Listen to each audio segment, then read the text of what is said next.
In this video, we'll take a look at digital painting using the iPad app Procreate on the iPad Pro using the Apple Pencil. The Apple Pencil is a wonderful piece of technology. It allows you to make marks through the iPad Pro just like you would with a regular pencil.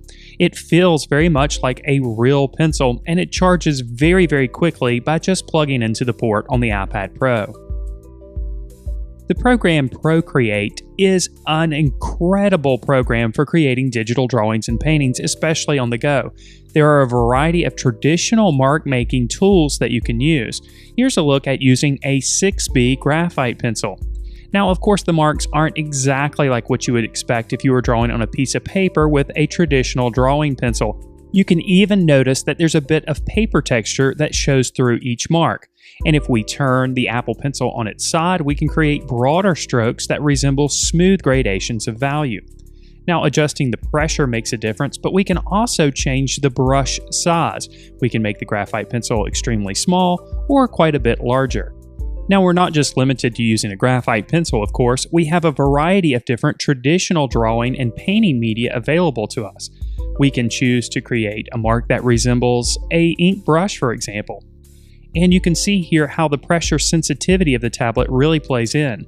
With more pressure, the mark becomes much wider. The marks even taper just like you would expect if you were lifting your pen from the surface. The iPad Pro does a fairly good job recognizing what should be a mark and what shouldn't be a mark. In other words, when you're resting the palm of your hand on the tablet, most of the time you won't create a mark there, but occasionally you'll notice a few stray marks do appear. But what makes this program truly remarkable is the fact that each one of the brushes are fully customizable. So you can create a brush that performs exactly how you would want it to perform on the tablet. Of course, we can also do other things that we do in traditional media, like smudge edges. Here, the smudge tool is smudging a bit of the graphite marks, and you can see how it smooths out the texture, just like you would expect with a traditional graphite drawing. Of course, there are a variety of painting brushes available as well. Here's a look at using the round brush, which is a pretty straightforward brush. But other brushes that are available include the acrylic brush, the wet acrylic brush, gouache brushes, watercolor brushes, and even oil painting brushes. One thing that's extremely nice about this program is the pressure sensitivity, as I mentioned before. With this particular brush, you can see that with less pressure, less of the pigment is placed on the surface. This allows for translucent applications.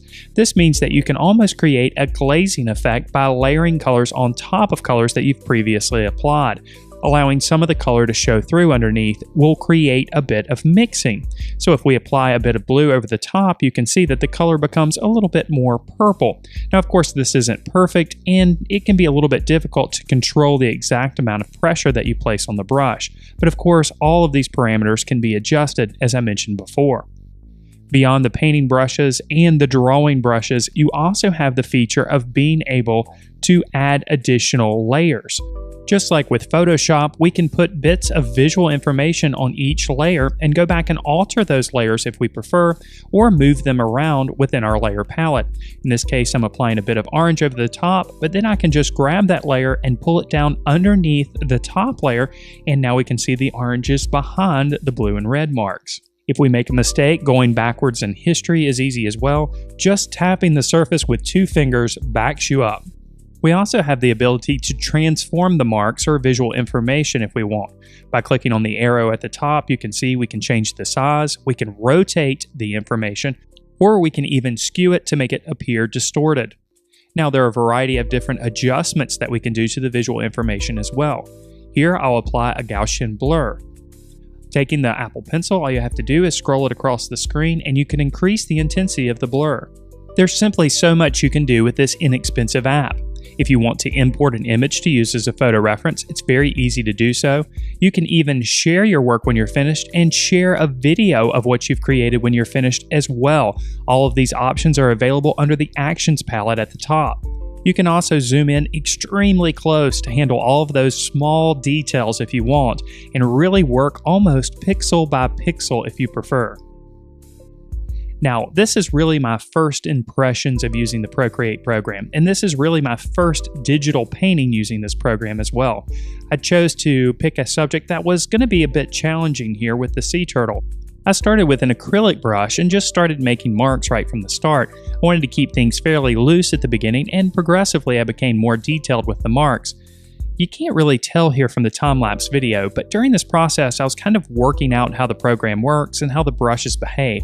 Just like with any drawing or painting medium, there is a time period where you have to experiment a little bit and learn the ins and outs of using that particular medium. And drawing on an iPad just like this is no different. There is a level of experimentation that has to take place before you start to feel comfortable. Throughout the process, I became more comfortable with the marks that I was making and felt that I had quite a bit more control over the marks themselves. For this first drawing, I basically worked on one layer. I did apply a second layer as a background afterwards, but as I worked, I also became so excited about the program and impressed with it, especially considering that you can take this on the go. With a little bit of experience, I decided to take another shot at creating a digital painting. This time, I just took a photograph using my iPad Pro of a ketchup bottle in my kitchen.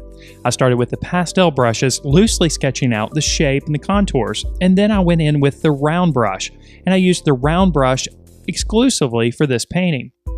Again, I wanted to challenge myself with the subject that I chose. Of course, the text on the labels would be the most challenging part of this particular painting. With each area that I encountered that I thought that I might have some difficulty with, I just simply created a new layer. That way, if I did make any series of catastrophic mistakes, I could just simply go back and delete that layer. Fortunately, that didn't happen, although I did make my fair share of mistakes, but I was able to go back in history to correct those mistakes. This second painting took about 3 to 4 hours to complete, but the best part was I was able to work on this at various times in various places. In other words, I wasn't tied to my studio.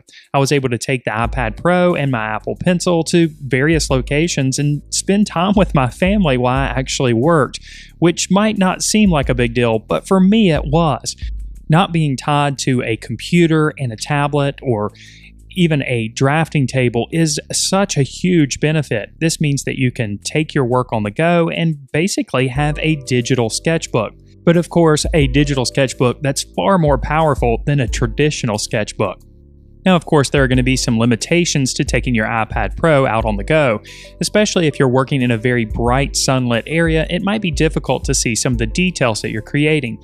Another issue that you might encounter in creating a digital painting like this, or really any digital painting, is the fact that we lose some of the nuances that happen in traditional drawing and painting that really show the mark of the artist. You have so much control over what you create here that it's really easy to get overly obsessed with the details. Now, once your digital painting is complete, as I mentioned before, it's really easy to share what you've created. This is especially exciting if you want to continue working on a digital format in a program like Photoshop. You can export your file in a variety of different formats, including a PSD format, which means that you can open it up in Photoshop.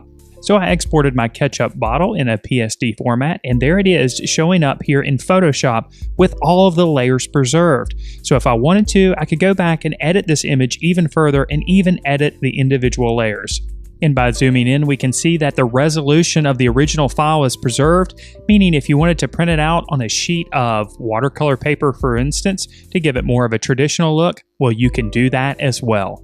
If you enjoyed this video, then subscribe to the channel. And if you're ready to learn even more about drawing and painting, then check out our comprehensive membership program, which includes video courses, weekly live lessons, ebooks, lesson plans for teachers, and much, much more.